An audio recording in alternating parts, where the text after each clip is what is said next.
So let me get this right. We're not allowed to want men for their money. We're not allowed to want men just because they're good looking. That leads me to believe that you think we should want men for their personalities.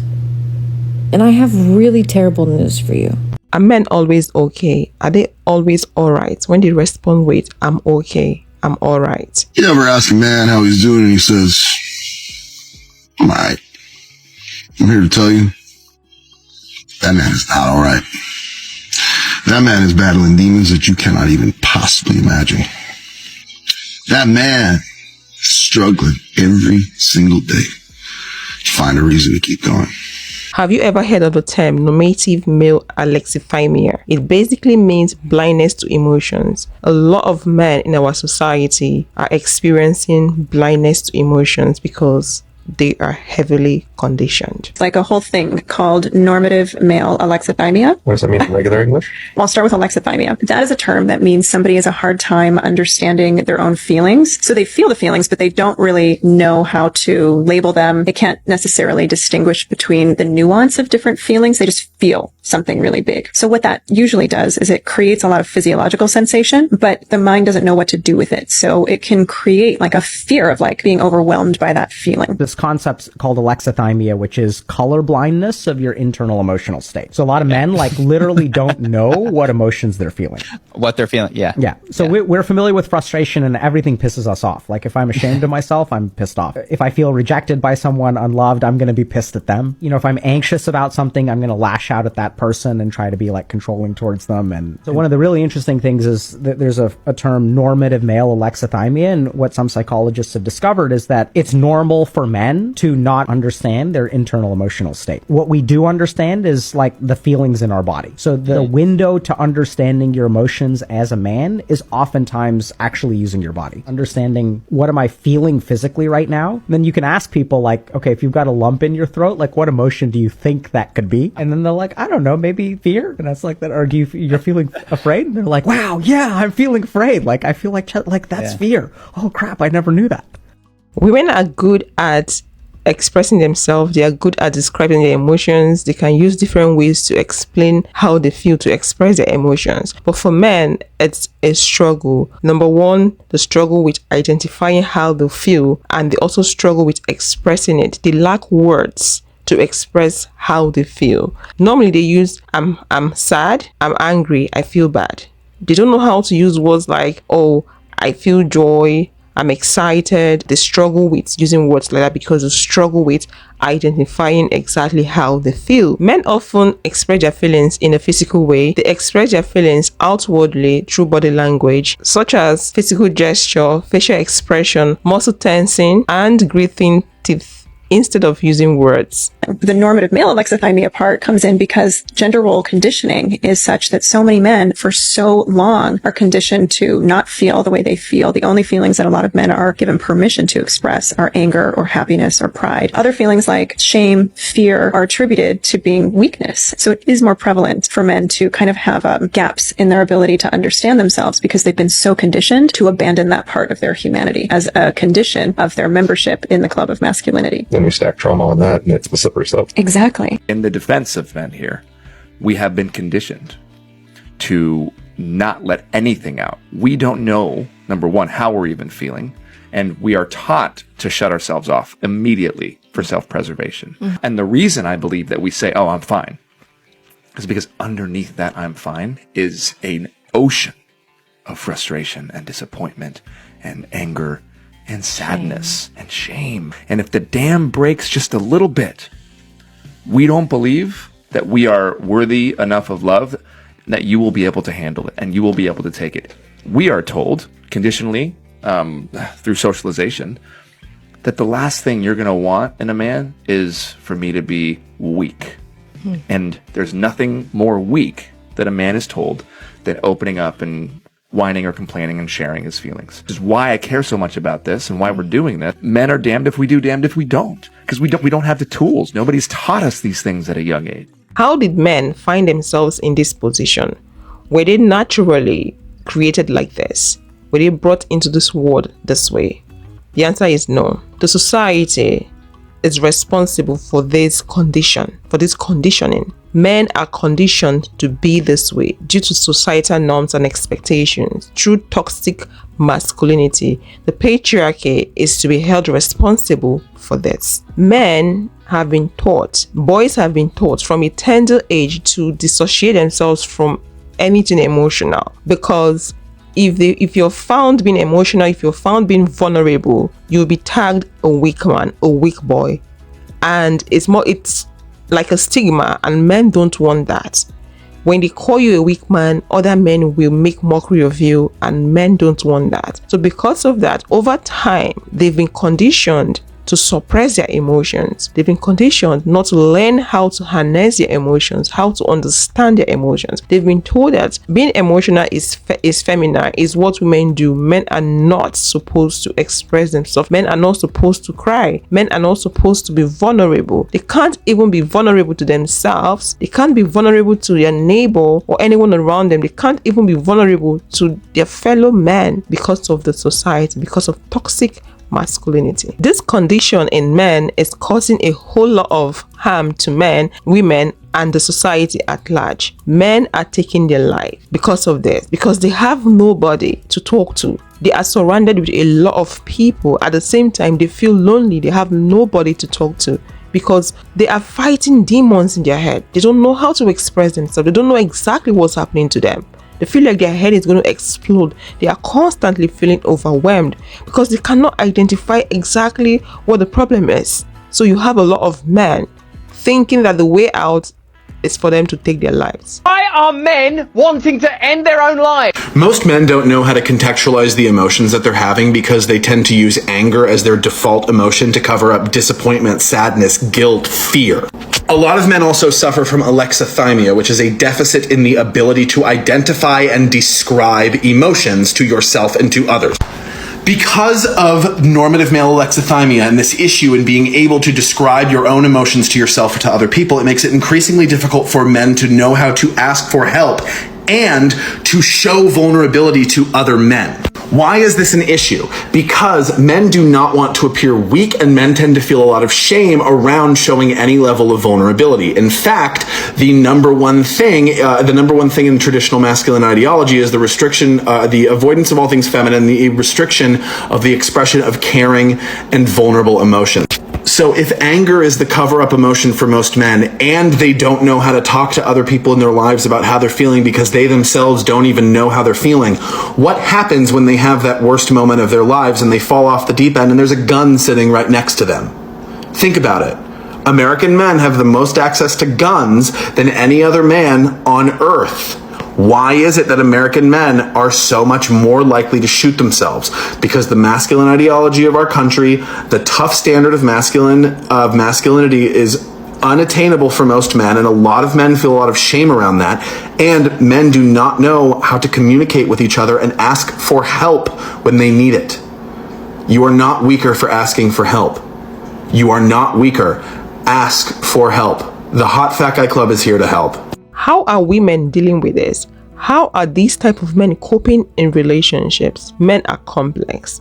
Men were not created complex, but the society, the greed of patriarchy made them so. The greed of some group of men put majority of men in this condition. Men are difficult to deal with. If a human being does not understand themselves, him or herself, how then will the next person understand the person, the human being? That's what women are struggling with. Men are difficult to understand, and this is just one of them examples. They have a lot of problems. They have numerous things they're dealing with due to the greed of patriarchy. That's why you have a lot of relationship problems. You're in a relationship, you cannot communicate with your partner. You don't understand what is going on with your partner. You don't understand what your partner is thinking. Your partner cannot express how they feel. They can't express their emotions. How then is that relationship going to work? We also have the part of them being told they're not supposed to do chores. They're not supposed to groom themselves. We've spoken about that on this channel. The problems with men are unending, and I think it's high time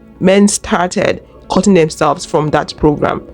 You know, sometimes we nuance the shit out of things that are just very, very simple. So let me just say this. Your marriage is ending. Our marriages are ending because of one thing and one thing only.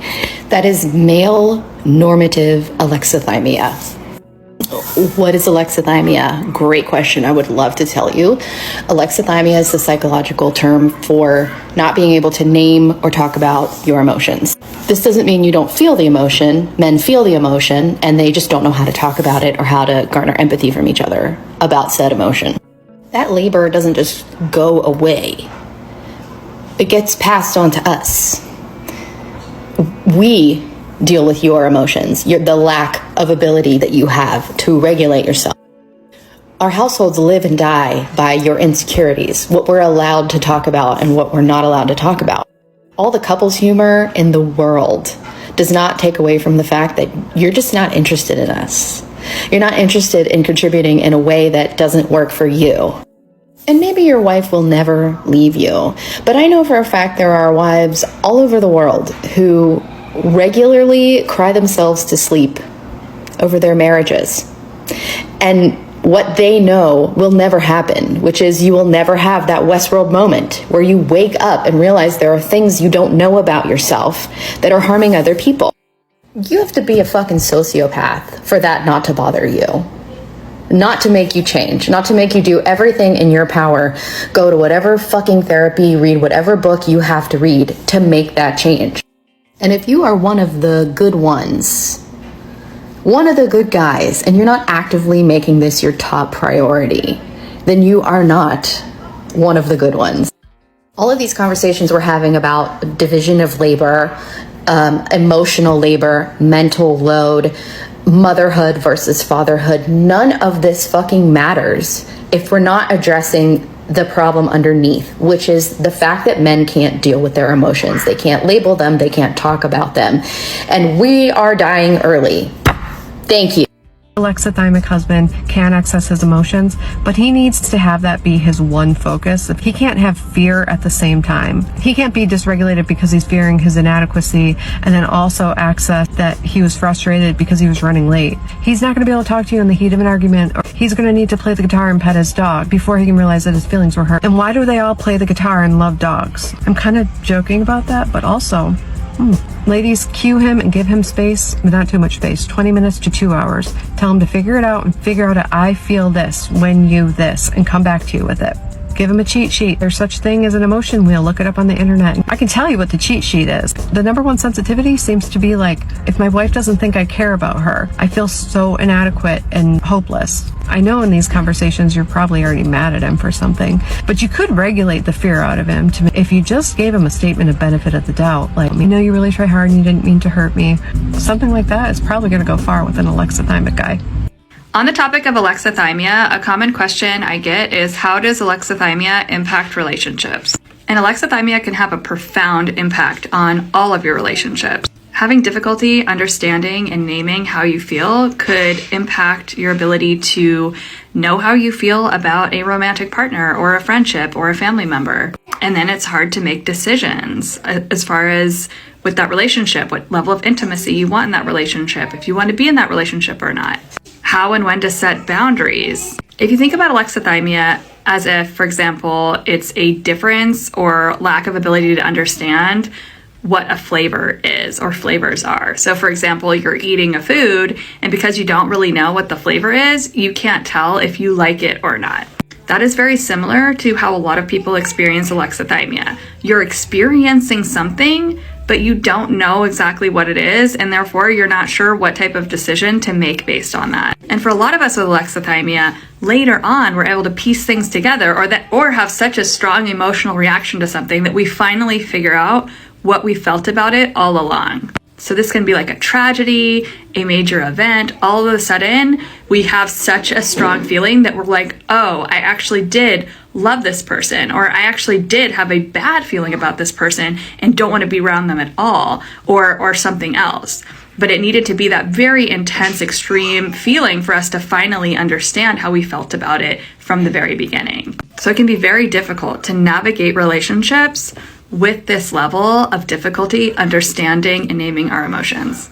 It's high time men cut themselves off that program, because the program is obviously not helping them in any way. The patriarchy, the greed of the patriarchy is gaining off them, is profiting off men. Because the whole idea here is this: They condition men and they use men to do their bidding. They use women as a slave. Like I mentioned in one of my videos, that the patriarchy had promised men that women will be at their service, at their beck and call. They will have women and then they will have children to carry on with their legacy and their lineage. But of course, we know how that is happening. It's no longer happening the way it's supposed to be. But that's not the focus here. The problem has always been patriarchy. I know some of you might be so quick to say, are men not part of the patriarchy system? Yes, men are part of it, but not all men. All men were not born the same day. All men were not created the same day. We have the rulers of this world. We have the rulers of the patriarchy system. Most men in this system are spectators. They are lab rats. And those are the ones I'm talking about right now. Those are the ones that we are getting into a relationship with. They've been conditioned. They can't think. They've been told to live a life in a certain way. They've been given this standard that is not attainable. They've been told they need to be perfect. They need to be manly. They need to be masculine. Then you have those men struggling in their head when they don't meet up that standard. They've been made docile in a certain way. They can't have access to their emotion. They don't know how to harness their emotion. They don't know how to express themselves because of the lies the system have told them. So men need to break off that. Therapy is not going to help. Therapy alone is not going to help. They need to have a shift of mindset. They need to have a shift in perception, how they perceive the world, how they understand the world. Once they get to that point, then they can consider going for therapy, because I tell you, if you still have the same old mindset, it's going to be hard for you to come off it, even with 101 therapies. It has to come from within. You need to have an understanding. You need an understanding of the situation for you to get yourself out of it. It's really sad. It's sad. And it affects everyone, both men, women that are in relationships with men like that, the family members, the kids, the society. It affects everyone. And you know, patriarchy is all about profit. It's greed and profit. And most men are lab rats in this their program. So if we want it to be a better thing, women also need to assist men. I'm not saying that this condition is restricted to men alone. I'm focusing on the normative male alexithymia, not the regular alexithymia that has to do with autism and people that have brain damage. That's not what I'm focusing on here, but the one that has to do with males specifically, that came from toxic masculinity. Will never happen, which is you will never have that Westworld moment where you wake up. She's saying that women, wives, cry themselves to sleep regularly, knowing that you will never, their husband, will never wake up. She referred to it as that Westworld moment where you wake up and you realize that there's another reality, one in which emotions exist, our emotions exist. You should care about them. You should learn about your own so that we don't have to process them for you. It's a perfect video, by the way. Watch it if you struggle with this stuff. And she talks about, even if you're one of the good ones, if you don't actively wake up to your inner world, you're not doing your part in a relationship with a woman. And I thought of my ex-husband who had this huge awakening the year before he met me. And he always used to say, you never would have spoken to me before. I was completely unconscious. I chased girls, I chased money, I never thought about my feelings, I never thought about the meaning of life. And then one day I suddenly had panic attacks, so I went to the hospital, and then I got started on this self-growth journey. So by the time I met him, he'd been on this self-awareness journey. So I thought, perfect, and he's gorgeous, and a lot of other great things, and I fell absolutely in love. He fell absolutely in love. We got engaged, we got married, we had a child, we started a whole life together. We were married for 17 years, and he continued to work on himself, but he only worked on himself. Every time we got into an argument, he still couldn't manage his emotions. He wrote books. He wrote books on mindful parenting, nonviolent communication. He led groups on communication. And every time we had a conflict, he he flew off the handle and became abusive. Yeah, and he was one of the awake ones. He wrote a book, For I Awaken. Awake, woke, same thing. This was before the word woke was even a thing. He was talking about waking up to the inner world of emotions. Revolutionary for a man, a Gen X man. And still, that meant waking up to the emotions that were convenient for him, not the ones that had to do with being in relation to me. And now I'm in a relationship with someone who doesn't even know his emotions exist. So I've just given up. I'm just doing my own thing. Like, we're together, but I know there's no Westworld moment coming for him. I'm gonna keep doing my thing, and I'm not gonna cry myself to sleep every night. Ladies, how to deal with an unemotional man. So as men, we get a hard time for this. And we get a hard time for not accessing our emotional being. But for so many of us, it's really scary and we haven't been taught how. So how do you deal with that man? Now, there may be a point where he just cannot access his emotional being. He cannot be vulnerable. He cannot be open. He cannot hold your emotional being. And you may have to end that relationship. But make requests. Speak from your own vulnerability. Speak from your own truth. Be in your own power. Ask for what you need. Don't try and force him. Don't try and recommend all the things he needs to do to fix himself. But be that inspiration that you seek in him. Share with him more and more often. Let him know that he's a safe space. Show him that you can meet him with non-judgment and compassion when he does share something. Celebrate him. And this isn't wrapping him up in cotton wool. This isn't being his parent. This is just seeing that there's a man that has struggled so much of his life to access his emotions. But trust me, like any human being, he wants to. Most men fear opening up and becoming vulnerable because there's a fear that we will be emotionally blackmailed. Good. That's true. Bruh, that's true. Sarah Jakes, I was on her show a few months ago. Me and Sarah talked about the same thing. You know what I'm saying? I was like, sis, it's hard for me to open up to a woman because as soon as I open up, y'all start judging a little bit. Now, that's not Sarah. I love you, Sarah. I know it's not Sarah. I've known Sarah for 20 plus years. You know what I'm saying? I can always keep it real and vulnerable with her. That's why I felt safe to say that on her show because she confirmed me. But Jane. Bro, let me tell you something. That, you know,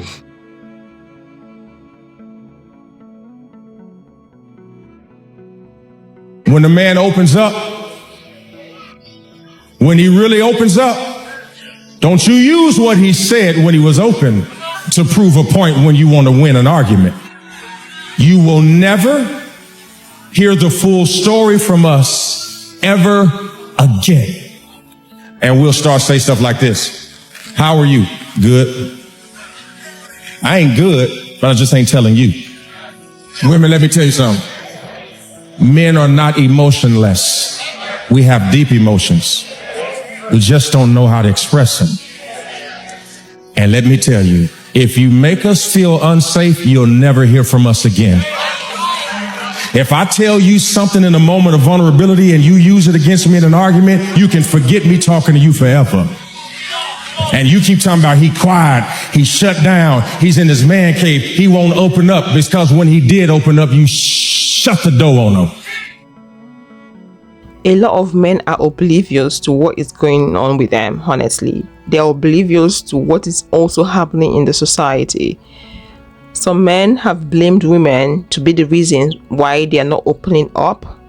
I'm not saying that women don't use what men share with them to attack them, to make reference to. Of course, we are humans and people do that. You get, and I believe some of those women have good reasons for their actions. I'm not saying you should use whatever someone has shared with you as a reference point or to blackmail them. That's not what I'm saying, but I believe that some of those women have reasons for their actions. It's not a one-side story. Those men, they've spoken about their experience. I think if we hear from those women, we might begin to see things differently, if you get what I mean. So some men are blaming women for being the reason why they are not opening up. Mind you, not all men are experiencing this condition. A child's upbringing is important. It plays a huge role. But it's very difficult when you have men wanting to bring up the boy child. In families, we tend to see men gravitate more towards the male child, and we tend to see fathers, men, bringing up their child based on their beliefs. So how then can we break that? Most fathers are already in this system. Most fathers believe in gender roles. Most fathers believe in the toxic masculinity and all that. It's on us women to change the narrative. It's heavily on us women to do differently. If you have a boy child, you need to instill good teachings in that child to cut off from this nasty toxic masculinity. Because if you don't do it right now, in the future, it's going to affect you, affect your child, affect the society, and affect your child's family in the future. So do it for your child and do it for yourself and the society.